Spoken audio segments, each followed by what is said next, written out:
Bienvenidos a nuestro espacio de entrevistas. Hoy conversamos con Francisco Rodríguez, que es jefe del programa del candidato Henry Falcón, jefe de gobierno. Bienvenido a nuestro espacio, ¿cómo está? ¿Qué tal? ¿Cómo estás, Raiza? Un gusto estar aquí. Muchísimas gracias por asistir. Queríamos saber primero que nada, ¿en qué se basa el programa económico del candidato Henry Falcón? Y sobre todo un punto importante que quizás a todos nos llama mucho la atención, que es la dolarización. Sí. Bueno, primero el programa es mucho más amplio que solo la dolarización. Y no es solo un programa económico, es un programa de gobierno, es un planteamiento para los próximos 6 años. Y se basa en 3 ideas fundamentales. Que el país en este momento, tenemos un país que no funciona, tenemos un país que no produce, que produce muy poco, y tenemos un país donde los mecanismos de solidaridad, de ayuda a la pobreza que deberían existir en una economía moderna, no existen. Entonces nosotros queremos componer esas 3 cosas, esos 3 pilares de la Venezuela que queremos construir. Es una Venezuela que funciona, una Venezuela que produce y una Venezuela solidaria. Y te puedo describir, bueno, justamente uno de los elementos de esa propuesta es la dolarización. Como te decía, no es la única, pero es una parte fundamental de esa Venezuela que funciona. La idea de la Venezuela que funciona es que aquí en este país hay muchísimas cosas, si tal vez hay algo que vamos, todo el mundo entiende y percibe, es que este país no funciona como debería funcionar un país normal. Este es un país en el que las cosas más complicadas, más simples, que deberían ser más simples, se hacen muy complicadas. Cosas tales como retirar efectivo. O sea, en la mayoría de los países del mundo la gente ni siquiera piensa, o sea, va a su cajero y saca, bueno, el dinero que tiene en su cuenta. Pero en Venezuela no, en Venezuela eso es extremadamente difícil, hay un problema de carencia de efectivo. Podemos pensar en el problema del transporte. El problema del transporte también, la gente no consigue, no hay unidades vehiculares, Sí, no hay repuestos, y por lo tanto la gente se tiene que trasladar en condiciones verdaderamente inhumanas. Entonces nosotros tenemos planteamientos en todas esas esferas, y el de la dolarización tiene que ver con un componente muy importante de la Venezuela que funciona, que es una macroeconomía estable. Un país no puede funcionar cuando los precios están duplicándose y triplicándose todos los meses. Todos los días. Un país no puede funcionar cuando los salarios están a nivel de 2, 3 dólares. O sea, aquí hay algo que hay que arreglar con la economía que tiene que ver con detener la hiperinflación.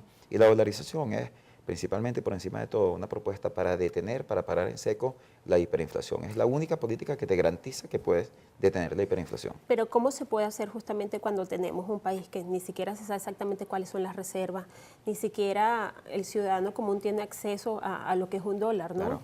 Claro. ¿Cómo se logra esto? Bueno, la sustitución de monedas, tú tienes que hacer 2 cosas. Una de ellas es sustituir todas las monedas. Monedas, billetes, cuentas, o sea, toda la liquidez monetaria en circulación. Sustituir esa liquidez cuesta en este momento a una tasa muy por debajo del mercado paralelo, o sea, permitir que que los individuos, que las empresas cambien sus cuentas por cuentas en dólares a una tasa muy por debajo del mercado paralelo, nos costaría solo 2.600 millones de dólares. Ese cálculo puede variar de aquí al momento de que se dé el cambio de gobierno, pero es más o menos aproximado. O sea, la idea es que la dolarización en sí, por lo menos cambiar el actual sistema de medios de pago que hay en Venezuela por un sistema en dólares total, costaría menos de 1/3 de las reservas internacionales. Después tú tienes el otro elemento que es pasar a pagar en dólares. Y por ejemplo, eso lo puede hacer primero el sector público. El sector público, Venezuela tiene un Producto Interno Bruto de 130.000 millones de dólares. La recaudación tributaria petrolera y no petrolera de ese Producto Interno Bruto con la economía dolarizada va a ser de aproximadamente 20 puntos del PIB, o sea, 26.000 millones de dólares. El costo de la nómina del sector público, por ejemplo, partiendo con un salario mínimo de 75 dólares, donde tendrías el tabulador de cargos de la administración pública yendo desde 75 dólares para un bachiller 1, grupo 1, hasta 198 dólares para un profesional universitario 3, grupo 7. Te estoy hablando de los sueldos de salario integral mensual. El costo de esa nómina serían 9.200 millones de dólares, o sea, 7 puntos del PIB. O sea, estaría perfectamente dentro de los parámetros que el Estado puede pagar. Usted menciona 75 dólares mensuales. Correcto. O sea, más o menos estamos hablando como un promedio que de 2.5 dólares diarios. ¿Se puede vivir con eso cuando tenemos esta hiperinflación tan alta? Bueno, se puede vivir con los 2 dólares que están pagando ahora. Pues no, realmente no, No, por eso le pregunto. No, realmente no. ¿En Bueno, cuánto quedaría la economía, fijado el monto, digamos, del dólar? Fíjate, esa es una excelente pregunta. La economía, en la medida que la economía se dolariza, entonces ya el tipo de cambio no es tan relevante, porque si tú estás ganando en dólares y estás gastando en dólares y tienes tus ahorros en dólares, entonces no te importa cuál es el tipo de cambio. O sea, esto tiene que ver con el hecho de que nosotros el planteamiento nuestro es un planteamiento de una dolarización voluntaria. Y eso tiene que ver mucho con un tema incluso filosófico de cómo nosotros pensamos que se debe gobernar una economía. El gobierno de Nicolás Maduro es el que piensa que debe ordenarle a todo el mundo en la economía qué es lo que debe hacer. Nosotros no queremos ordenarle a nadie que se cambie de bolívares a dólares. Si la gente se quiere quedar en bolívares, se puede quedar en bolívares. Sí, probablemente va a ocurrir, como ha ocurrido en otros países donde se ha hecho una dolarización, que la gente voluntariamente se va a cambiar de bolívares a dólares. El tipo de cambio al que se va a hacer la conversión es un tipo de cambio que es muy difícil especificar ex ante. Yo te puedo decir que hace 2 meses, cuando nosotros hicimos el planteamiento original, el tipo de cambio podría haber sido 70.000. Hoy en día, el tipo de cambio probablemente, si lo hiciésemos hoy, podría estar entre 150 y 200. Pero para el momento que se dé el cambio de gobierno, es muy difícil predecir dónde es que va a quedar. Entonces, en ese momento se hará el anuncio de cuál va a ser lo que se llama la tasa de conversión. Pero lo que sí te puedo decir es que va a estar muy por debajo del mercado paralelo. Y eso quiere decir que los venezolanos van a poder cambiar todos sus bolívares a dólares a esa tasa, y esa tasa quedaría totalmente fija para los bolívares que queden en circulación a partir de ese momento. ¿Y cómo convencer, digamos, al ciudadano de a pie o el ciudadano que quizás no entiende eso de dolarizar para que sepa que realmente esto es positivo? Porque, por ejemplo, ¿en cuánto va a quedar un tanque de gasolina? ¿En cuánto va a quedar el transporte? ¿En cuánto va a quedar un simple servicio de que vas a ir a pagar tu luz, tu agua, para que la gente realmente entienda si es beneficioso o no es beneficioso? Es que fíjate, ahí hay varias cosas. Los precios no tienen en absoluto ninguna razón por qué cambiar, y en las economías en las que se ha dolarizado, en el momento de la dolarización no existe ningún cambio en los precios. O sea, los precios simplemente se cambian a otra moneda, se siguen pagando los mismos precios a otra moneda. Ahora, en Venezuela también hay un montón de otras cosas que tenemos que hacer en la economía, y que a medida que nosotros vayamos recuperando el poder adquisitivo del salario, entonces el precio de la gasolina, el precio de los servicios públicos como la electricidad, se tienen que ir ajustando. Eso sabemos que se tiene que hacer. O sea, todo el mundo sabe que se tiene que hacer. O sea, el precio de la gasolina es totalmente irreal. Además, nos está costando un montón de dinero a los venezolanos.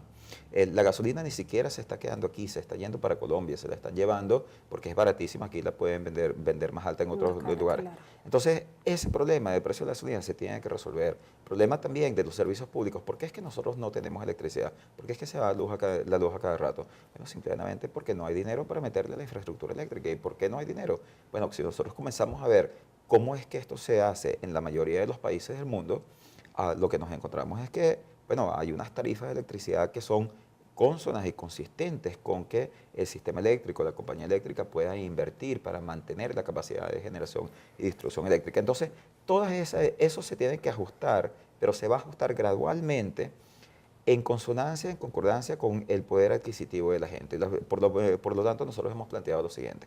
El salario mínimo debería llegar en los primeros 4 años de gobierno. Esperamos, incluso podría ser más rápido, pero queremos ser conservadores, que en los primeros 4 años de gobierno va a converger a un valor cercano al promedio del resto de América Latina, que es de $300 por mes. Entonces, a medida que se vaya yendo al promedio de América Latina, entonces estos precios de los que hemos hablado, de los servicios públicos, de la gasolina, se van a ir ajustando gradualmente a ese nivel.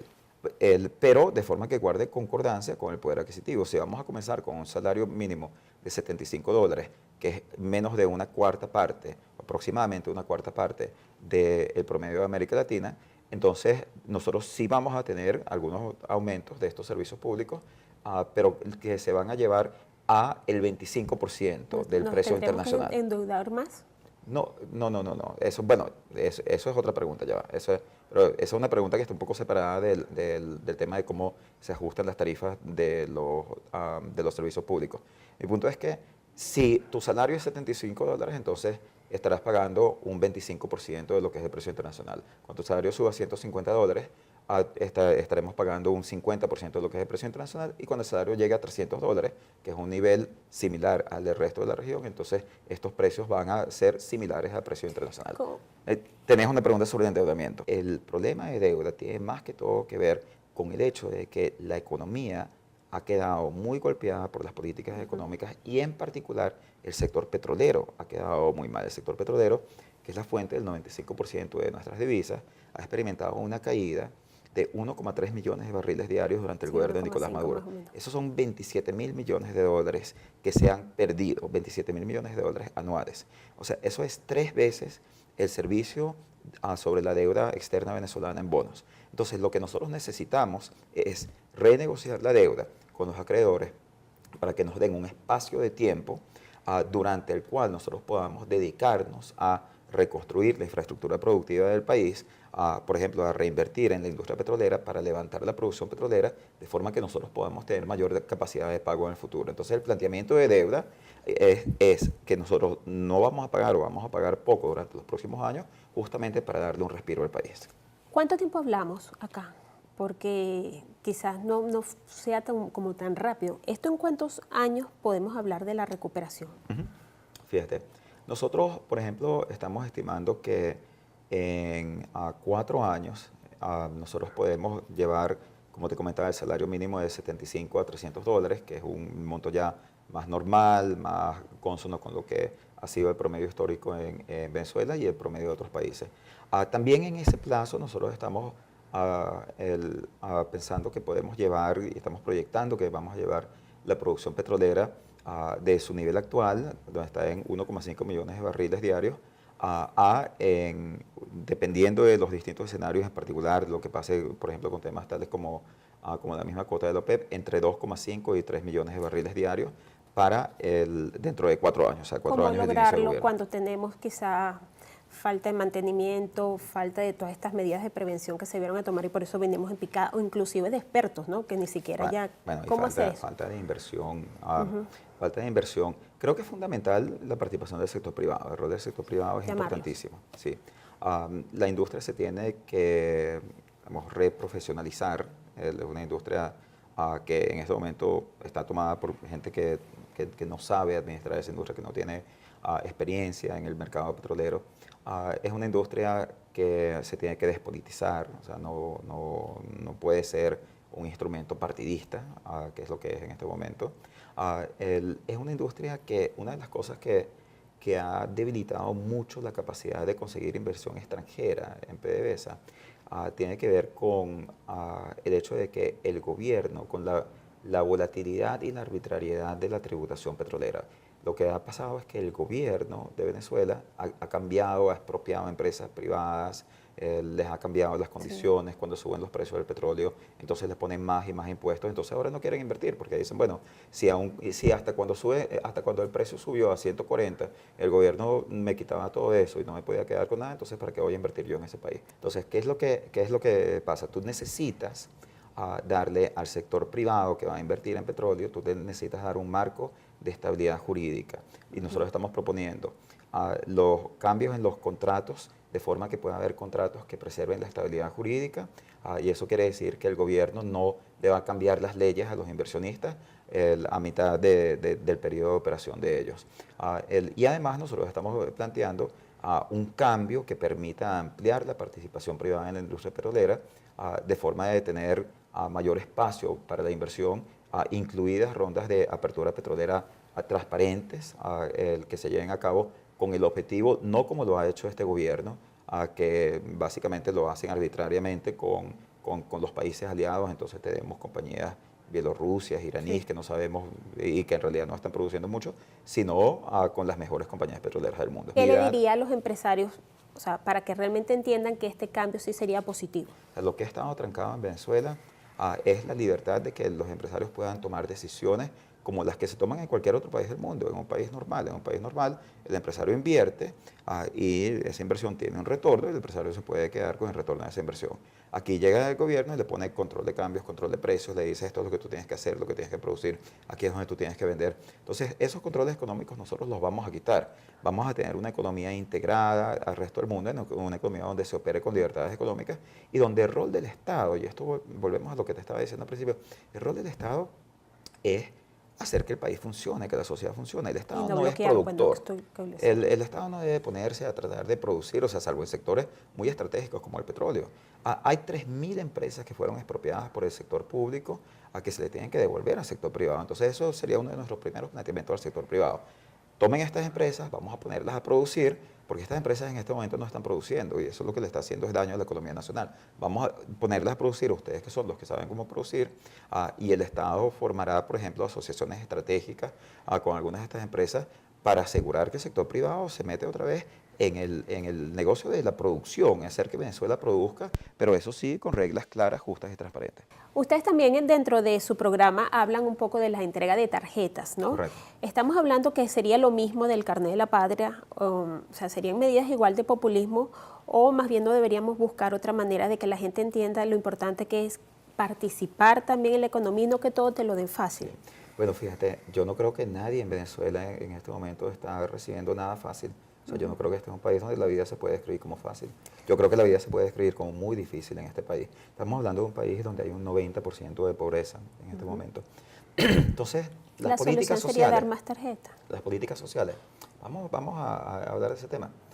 Nuestro planteamiento en este momento es que nosotros, dado el nivel de destrucción en la que el gobierno de Nicolás Maduro ha dejado a la economía de este país, nosotros necesitamos políticas compensatorias. Además, acuérdate que nosotros estamos hablando de quitar una serie de subsidios indirectos. O sea, el Estado subsidia, el Estado ha subsidiado la economía todo el tiempo. El Estado cuando una de las formas de subsidiar es a través de mantener el precio bajo de la gasolina, el precio bajo de la electricidad, de una serie de servicios públicos. Nosotros lo que estamos planteando es que se tiene que hacer una transición de esos subsidios indirectos, que son muy ineficientes por las razones que estábamos discutiendo, hacia subsidios más directos. Ahora, este es un programa que es un programa temporal, porque el país está en crisis, el país está en pobreza. Entonces yo también creo que uno no le puede decir a la gente que en este momento, o sea, el 70% de los venezolanos rebajaron 12 kilos el año pasado.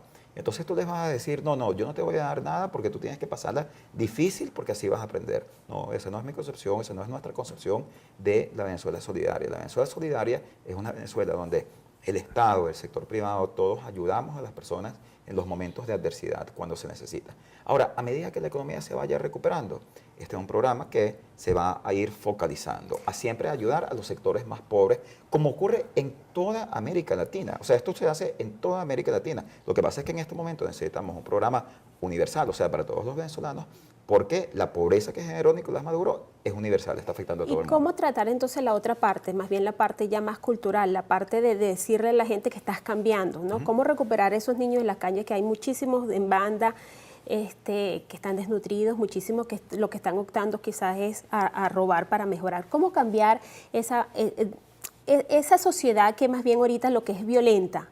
¿Sí me entiende? ¿Qué jugar en la parte de educación? ¿Cómo hacer para transformar y que la gente entienda que, bueno, que ya no es la violencia, que no lo vas a lograr si tú opinas una cosa y yo otra, no es el camino? ¿Cómo hacer eso? Mira, hay un trabajo fundamental de transformación a nivel educativo.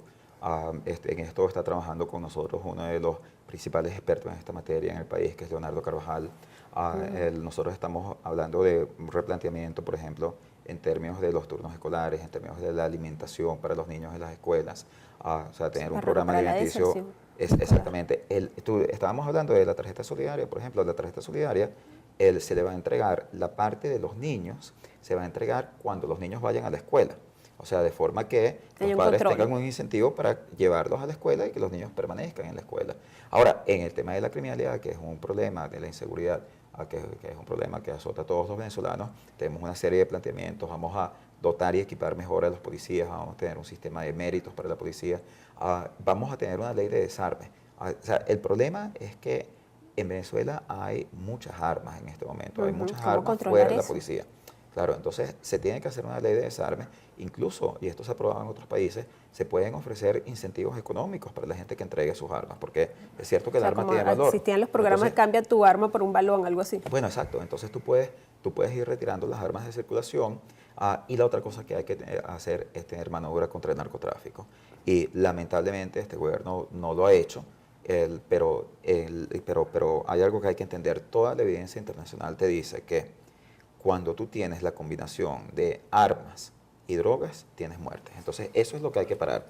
hay que retirar las armas de circulación y hay que tener mano dura contra el narcotráfico. ¿Ustedes confían realmente que van a hacer un cambio? Porque confías en el CNE, por ejemplo, porque No, digamos que nadie confía en el CNE. mucha gente piensa que Henry Falcón es solo una pieza más de Maduro para perpetrarse en el poder. Sí, de verdad. ¿Qué piensan de eso usted? Incluso Bueno, Felipe González dijo que era taparrabo de Maduro, ¿no? ¿Qué opina? Sí. Bueno, mira, te voy a decir varias cosas con respecto a eso. Yo creo que la gente tiene, yo creo que hay unas dudas que son dudas entendibles, comprensibles, dado que este es un país muy polarizado y Henry Falcón viene del chavismo. Las personas que tienen esas dudas, lo primero que yo les diría y que les recordaría, por cierto, Henry Falcón dejó el chavismo en su mejor momento, en el 2008, cuando había un auge, un boom petrolero, Chávez era todopoderoso, estaba ganando todas las elecciones que quería. Pero lo primero que yo les recordaría es, aquí en este país, por lo menos 2/3 partes de este país se sintió identificado con el chavismo, votó por Chávez en algún momento. Entonces, pensar que nosotros vamos a construir un país sin gente que estuvo en el chavismo es pensar que aquí se puede gobernar desde una minoría. Ahora, la posición de Henry Falcón ha sido muy clara con respecto a todo el planteamiento y la forma en la que él se ha comprometido, porque él se ha comprometido a que su primer decreto va a ser la liberación de los presos políticos. Se ha comprometido a que no va a buscar la reelección, de hecho va a buscar acortar el periodo presidencial hacia los 4 años. Se ha comprometido a dolarizar la economía. O sea, de verdad, pero ya va, espérate un momento. O sea, ¿a ti te parece que dolarizar la economía es una idea madurista? Porque Maduro nos está acusando de traidores. No, totalmente, claro. Bueno, pero esos son los Pero al planteamientos acortar concretos. Henry Falcón sería que un gobierno de transición, porque al acortar no va a dar tiempo para hacer todo lo que ustedes están planteando. Fíjate que yo te estaba hablando de 4 años. Para la proyección nuestra es que todo lo que nosotros estamos planteando se puede lograr en 4 años. La posibilidad de acortar, por supuesto, pero hay muchos gobiernos en el mundo que son de 4 años. Pero es que las cosas, es que el proyecto no se acaba en un gobierno.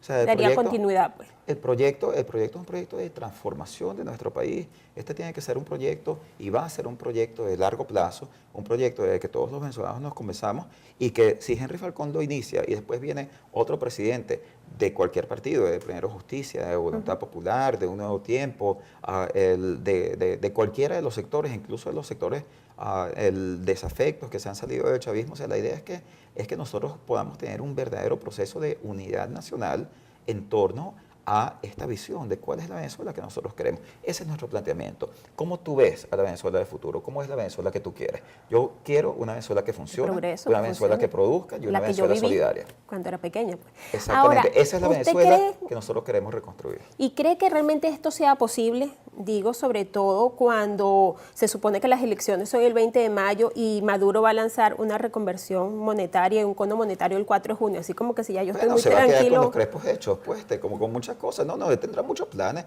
todos sus planes, pero nosotros vamos a lanzar el convenio cambiario número 40.